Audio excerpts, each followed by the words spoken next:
La politique américaine est très intéressante. On ressent déjà les premiers effets de Donald Trump, de Elon Musk et de Vivek Ramaswamy. D'ailleurs, même beaucoup de démocrates sont en train de dire que Elon Musk, c'est le président de fait, il parle d'une oligarchie, de tout ce genre de choses. Pourquoi? Parce que il devait y avoir une prolongation du budget gouvernemental. Ils avaient amplement le temps de le faire, mais comme ça se passe régulièrement aux États-Unis, ils attendent la dernière minute et ensuite ils sortent un projet de loi de 1500 pages, c'est exactement ce qui s'est passé là, dans lequel il y a plein d'autres trucs, tout simplement le prolongement du budget. Tout ce qu'il aurait fallu, c'est prolonger le budget actuel sans rajouter de nouvelles choses. Mais là, ils ajoutent des projets de loi dont le Congrès et le Sénat en train de se voter une augmentation de revenus de 175 000 dollars par an à plus de 250 000 dollars par an dedans. Et y compris beaucoup d'autres choses qu'on appelle du pork en Amérique, c'est-à-dire du porc, c'est-à-dire de la viande supplémentaire, de cochon que les gens veulent rajouter parce que quand ils ajoutent un truc pour 1 million de dollars ici, pour 2 millions de dollars là, c'est des petits trucs préférés de certains congressmen pour soutenir des intérêts locaux et pour qu'ils puissent gagner de l'argent là-dedans par les gens qui vont soutenir leur campagne à la prochaine élection du Congrès. Les élections du Congrès ont lieu tous les 2 ans. Donc ils cherchent sans arrêt à ramasser de l'argent pour ce genre de choses. Ben ça va complètement à l'encontre de ce que Trump veut faire, de ce que Elon Musk et Vivek Ramaswamy sont chargés de faire, c'est-à-dire ils sont chargés d'un nouvel organisme gouvernemental pour la réduction des dépenses inutiles pour rendre le gouvernement plus efficace. Et Elon Musk avait dit qu'il allait pouvoir réduire, et Vivek Ramaswamy a confirmé ça, d'au moins 2000 milliards de dollars de budget annuel où il y a énormément de pertes. Et bien sûr, là-dedans, il y a énormément de corruption. Parce que dès qu'il y a un projet de loi, il y a quelque chose qui est en train de se passer, il y a de l'argent qui passe d'un endroit à l'autre, il y a toujours des gens qui s'engraissent là-dedans. Donc, il y a des intérêts là-dedans. Et là, pendant un certain temps, Trump a dit, et Elon Musk a soutenu ça, que quiconque du Parti républicain allait voter pour ce projet, eh bien, ils allaient financer des gens contre eux dans les primaires des prochaines élections.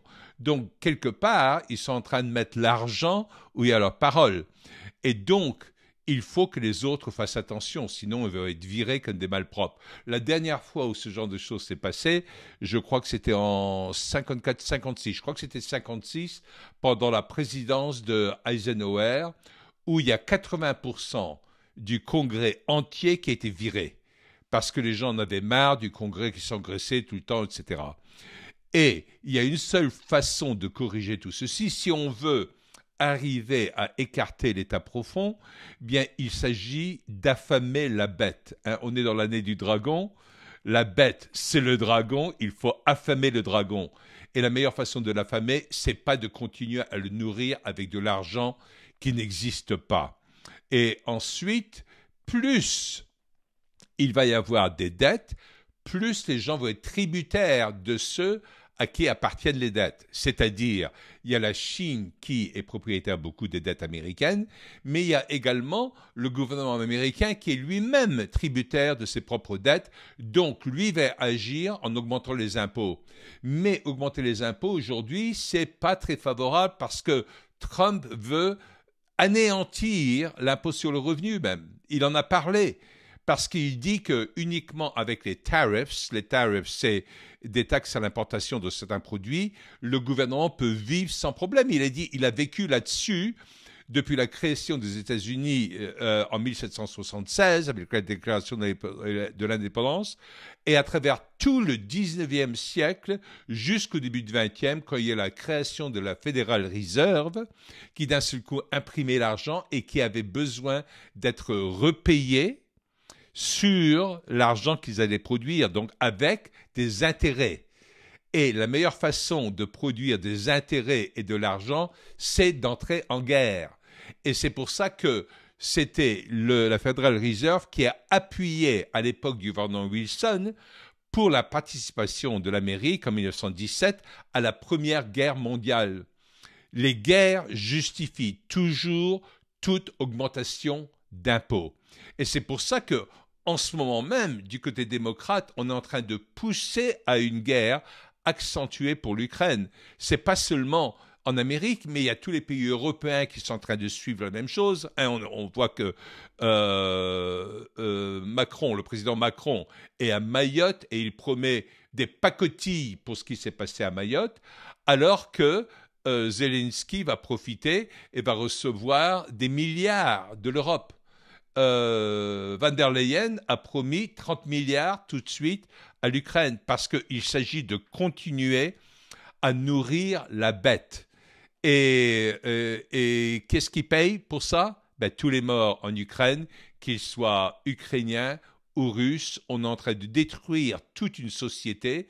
On est en train de découvrir que derrière tout ça, en plus, il y a un trafic d'organes d'enfants, des choses horribles qui sont en train de se passer. Et vous allez me dire, mais ça, c'est des complots, de ce dont je parle. Non, non, non. Écoutez, il est grand temps que les gens se renseignent. Il y a 2 personnes que je vous conseille d'écouter. Alors, je ne sais pas si vous allez pouvoir les écouter en français ou si vous allez être obligé d'utiliser ChatGPT pour traduire de l'anglais en français. Il y en a un qui est un ancien de la CIA qui est en train de dévoiler des tas de choses sur comment fonctionne la CIA avec des budgets cachés incommensurables. Et c'est en train de se passer de la façon suivante. Il y a Mike Pence, vous allez pouvoir le trouver. Son nom s'écrit, c'est pas Pence, c'est pas l'ancien vice-président de Trump, c'est Mike Pence, B comme bravo, E, N comme novembre et Z comme 0. Mike Pence. Il a eu des interviews de lui aussi bien sur Joe Rogan que sur Tucker Carlson. C'est des interviews qui durent 2 à 3 heures, 2 heures pour Carlson, 3 heures pour Rogan. Et également un homme qui est brillant qui s'appelle Jeffrey Sachs. Jeffrey Sachs, Jeffrey c'est Jeffrey, hein, avec un J, et Sachs c'est S comme Suzanne, A, C comme Charles, H, S comme Suzanne. Jeffrey Sachs. Qui est Jeffrey Sachs? C'est un économiste d'énorme renommée. Il était professeur à Columbia University, il a fait ses études à Harvard, il est brillant. Il a été conseiller auprès d'une centaine de pays dans le monde entier pour réduire les dettes de ces pays-là et il a agi d'une façon exemplaire. Mais lui, il conclut que beaucoup des dettes, même encourues par beaucoup d'autres pays, y compris pour les pays européens, sont dues à des actions de guerre incommensurables à travers le monde entier, précipitées et organisées par la CIA, sous des prétentions de révolution orange et des choses comme ça, etc.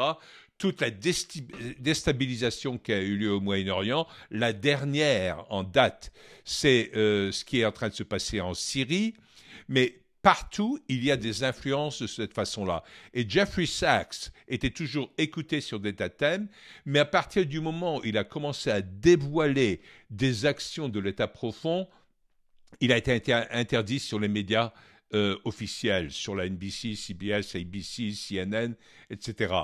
Ce qu'il avait dit, c'est que c'était le premier à avoir annoncé, parce que comme il a des relations dans tous les pays, il est au courant de pas mal de choses, c'est lui qui a dit que c'est l'État américain, avec la CIA, qui était à la base de la destruction du gazéoduc, le Nord Stream 2. C'était fait par les Américains. Bon, les Ukrainiens ont beau dos, etc., mais de toute façon, les Ukrainiens, aujourd'hui, le gouvernement ukrainien de Zelensky ne va rien faire sans l'accord du gouvernement américain. Et donc, quand il a annoncé ça, d'un seul coup, il ne passait plus sur toutes ces choses-là. Mais lui également, vous allez pouvoir le voir sur Joe Rogan, sur Tucker Carlson.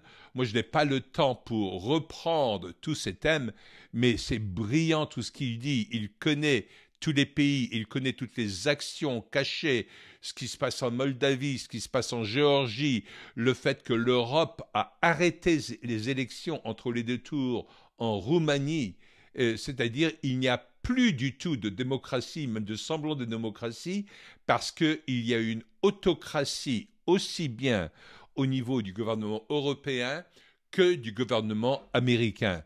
Et ça, ce sont des choses qu'on va aborder d'une façon régulière et lors de nos interventions hebdomadaires en live sur Point de rupture. On sera avec vous sur Point de rupture une fois par semaine et non seulement on va pouvoir faire un live, mais après on va préparer pour vous tous, parce qu'il est grand temps de le faire, on va préparer des séances, on va pouvoir parler de certaines choses et vous allez pouvoir poser des questions, vous allez pouvoir intervenir en chat, en super chat pour nous dire exactement ce que vous en pensez également, ou si vous voulez soulever d'autres thèmes. Parce que nous voulons orienter vraiment tous nos propos sur des choses qui vous préoccupent, qui vous concernent. Et là, on va pouvoir parler d'une façon bien plus approfondie sur tout ce qui se passe aux États-Unis. Pourquoi est-ce qu'on parle toujours des États-Unis d'abord? Parce que ensuite, nos pays européens sont des copies pâles de ce qui se passe aux États-Unis. Donc, autant dévoiler qui est à la base de toute la manipulation mentale qui est en train de se faire, toute la manipulation géopolitique qui est en train de se faire, et pourquoi certaines choses se passent en Europe. Aujourd'hui, on est en train de vivre une accélération phénoménale, où d'un côté, à cause des réseaux sociaux, à cause des médias alternatifs, des podcasts comme celui-ci, on est en train d'apprendre plein de choses. De l'autre côté, ils vont chercher à accélérer également, au risque de provoquer des guerres tout simplement pour continuer à avoir l'argent pour nourrir la bête, pour qu'elle puisse avoir le potentiel toujours de nous contrôler avec notre argent de surcroît. Donc c'est très important qu'on commence à dévoiler tout ceci.